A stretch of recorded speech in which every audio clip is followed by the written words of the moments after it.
As we tackled a blaze one night, Dempsey inhaled some toxic smoke and suffered from severe coughing fits and fatigue. And one old-timer firefighter, Greg, knew exactly what to do. He told us Dempsey's coughing was the type of dangerous smoke from an older building that filtered through gas masks, inflaming Dempsey's lungs. It would take months or even years for him to recover if nothing was done about it fast. Greg, who spent some of his childhood in Japan, brewed an unusual drink from a mix of berries and leaves for Dempsey. We thought this was a strange old remedy at the time, but it seemed to instantly fix the dangerous irritation inside Dempsey's body. And what happened next was astonishing. Dempsey's belly fat that hung out over his belt started to shrink. After 3 or 4 days of drinking Greg's strange drink, we could already see that Dempsey was losing weight fast. He'd always be tightening his belt. It got to the point where his belly was shrinking so fast, I wanted to take him to see a doctor about it.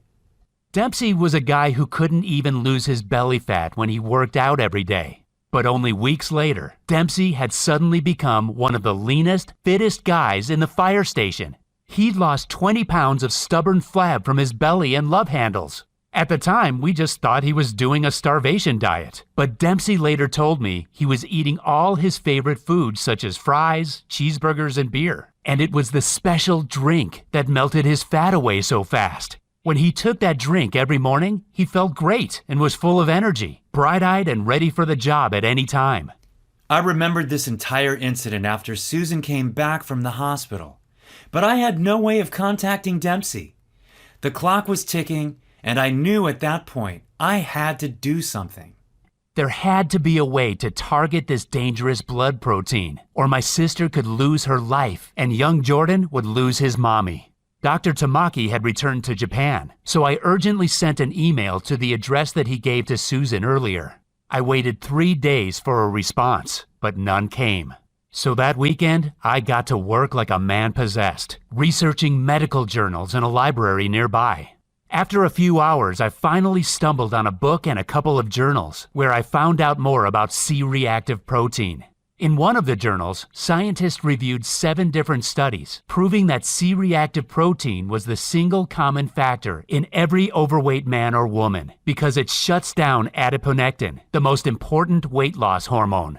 In another journal, I found out that CRP was present in almost every one of the deadly health conditions that are killing millions of people. But even if doctors and researchers knew this much, they never mentioned once how to target this dangerous inflammatory blood protein. Instead, every single article on CRP in those medical journals finished with a note about how a big pharma company was working on a new weight loss drug that looked promising, but was still at least a few years away. And this made me mad.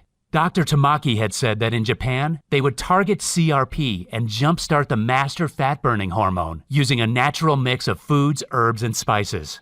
Scientists could wipe out the single root cause of the weight gain epidemic and multiple deadly conditions in months if they published this information today. And no medical journal wanted to talk about it? Then I remembered what Dr. Tamaki said. In Western countries, the treatment focuses only on drugs to manage symptoms once they're present. They never fix the root cause.